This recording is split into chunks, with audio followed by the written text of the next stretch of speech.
عورت کی 3 چیزیں چھونے سے عورت مباشرت کے لیے تڑپتی ہے۔ مباشرت یعنی ہم بستری ایک ایسا عمل ہے جس کو حلال طریقے سے ادا کرنے سے میاں بیوی کے لیے دلی سکون اور راحت جان بن جاتی ہے۔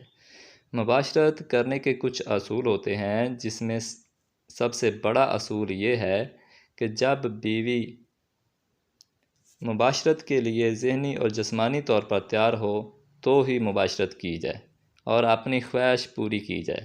اور بیوی کو مباشرت کے لیے تیار کرنے کے لیے بیوی کے کچھ اساس حصوں کو جاننا انتہائی ضروری ہوتا ہے، جس کو چھونے سے عورت مباشرت کے لیے تیار ہو جاتی ہے، جو آج کی اس ویڈیو میں ہم آپ کے ساتھ شیئر کریں گے۔ نمبر 1، عورت کی چھاتی کو چھونا۔ مباشرت یعنی ہم بستری سے پہلے عورت کی چھاتی یعنی پستانوں کو چوسنے اور چھونے سے عورت مباشرت کے لیے تڑپتی ہے۔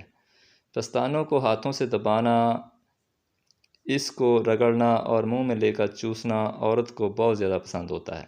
اس سے عورت کی جنسی خواہش ابھرتی ہے اور چند ہی سیکنڈ میں عورت مباشرت کے لیے تیار ہو جاتی ہے۔ نمبر 2، عورت کے ہونٹوں کو چومنا۔ مباشرت یعنی ہم بستری سے پہلے عورت کے ہونٹوں اور گردن کو چومنا اور چوسنا عورت کو بہت پسند ہوتا ہے۔ اس عمل سے عورت فوراً مباشرت کے لیے تیار ہو جاتی ہے اور اپنے جسم پر قابو کرنا چھوڑ دیتی ہے، اور مرد کا نفس اپنے ہاتھوں میں لے کر اپنی شرمگاہ کے اندر زور سے ڈالتی ہے اور اپنی شہوت پوری کرتی ہے۔ نمبر 3، عورت کی شرمگاہ کو چومنا۔